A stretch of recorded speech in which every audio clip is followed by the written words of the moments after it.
UN General Assembly considers a Palestinian resolution demanding Israel end its occupation of Gaza and the West Bank within a year. It will be put to a vote in the Assembly tomorrow.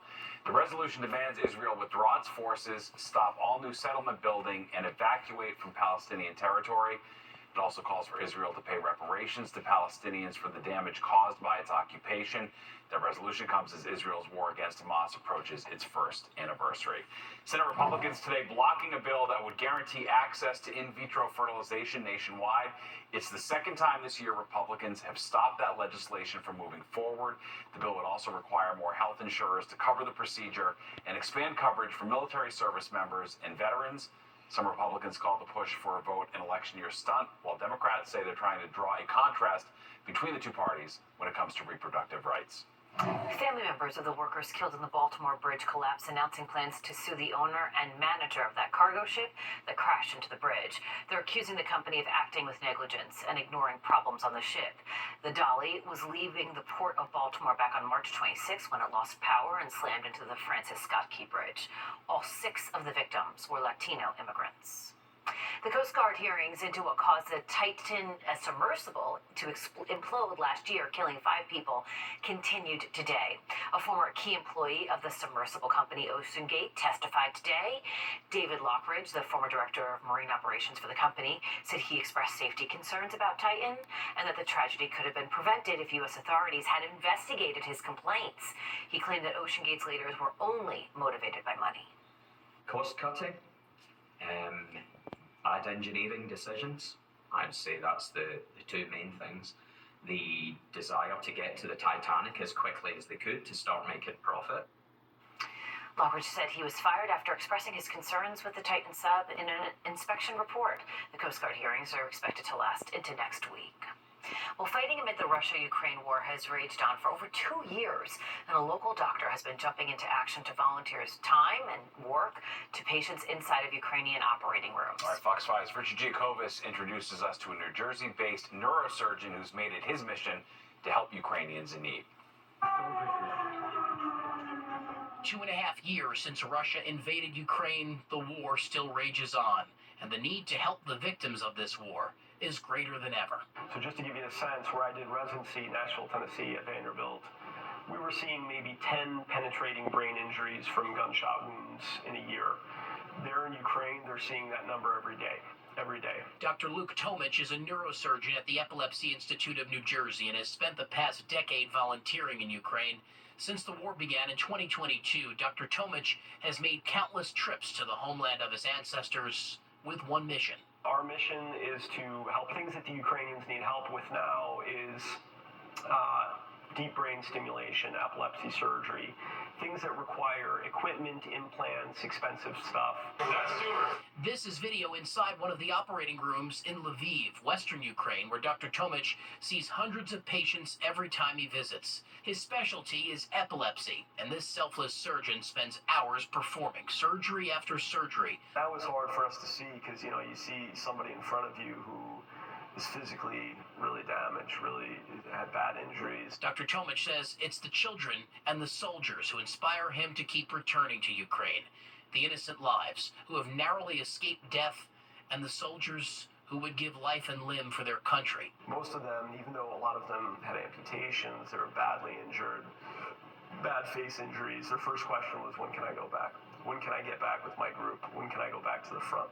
It's still no easy feat to enter Ukraine. Dr. Tomich has to fly into Poland with his team and then spend hours getting across the border. But once he's there, he and his team jump into action and begin operating not only on patients, but also training local Ukrainian surgeons on how to treat patients. And he's not done yet. We plan to go back probably in the next couple of months. The surgeon says the emotional part of all of this has gotten to him, but his resilience comes from the faith that Ukraine will ultimately win this war.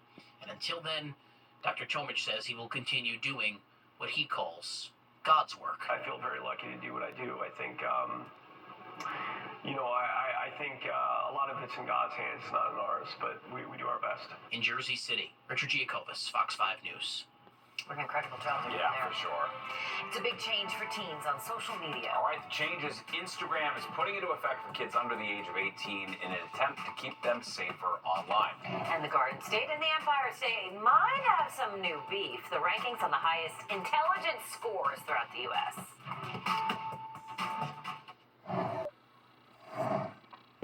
Teenagers getting a new kind of private Instagram account in an effort to make social media safer. It begins today. Anybody under 18 who signs up for the app will get a restricted account, while teens with existing accounts will be migrated over in the coming weeks. Fox 5 Shannon Crowley has more on this new measure. Introducing Instagram teen accounts.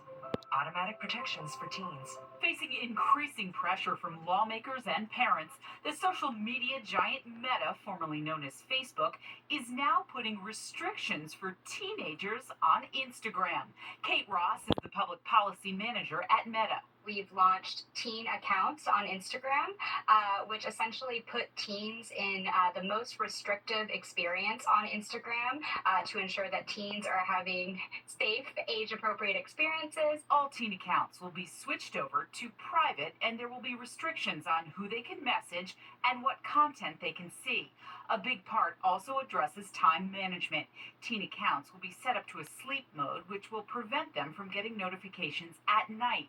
And parents can limit how much time teens spend on the app, as much as 2 hours a day to as little as 15 minutes, upon which time they will be locked out of the app until the next day. If you use Instagram and you're a teen and you're on the app for over 60 minutes, it will automatically prompt you to log off the app. Teens can't adjust age settings without parental approval. It comes at a time when tech companies are under pressure to do more to protect kids online. I think it's a step in the right direction. Dr. Laura Phillips is a neuropsychologist at the Child Mind Institute. It's the first step in acknowledging that something needs to happen at the level of the tech companies to address the fact that we're really having a big impact on how kids are developing. While child advocates applaud Meta's efforts to protect teenagers, many feel these restrictions don't go far enough and should have been put in place years ago. Sharon Crowley, Fox 5 News. Well, the city taking some new steps to try to improve truck deliveries on city streets. The new Micro Hub pilot program could change how delivery process works in the city. All right, and are you smarter than your neighboring state, where the tri-state landed on a ranking of intelligence levels throughout the country? Don't forget the pizza wars in the tri-state. There's another battle for being the best. This one focuses on intelligence. An analytics company looked at the average IQs throughout the country and came up with a ranking of the smartest states. But the tri-state's placements just might stir up some drama. I'm from New Jersey. Me too. And I'm from New York. Uh-oh. In the great debate over which side of the Hudson River rules supreme, this round goes to Jersey, a state with a higher average IQ than New York, according to the folks at Data Panda. Has to be something in the water. That is incendiary. I don't believe that. Data Panda analyzed public data from IQ tests, SAT and ACT scores, and educational attainment levels. Then they ranked every state. Connecticut came in 9th. Jersey is 11th, and good old New York, a whopping 26th. That makes me happy, and I work in the city, but I'm from New Jersey, and I can say I'm not surprised. So, what makes New Jerseyans so much smarter? This couple has their theories. We're fast-paced here.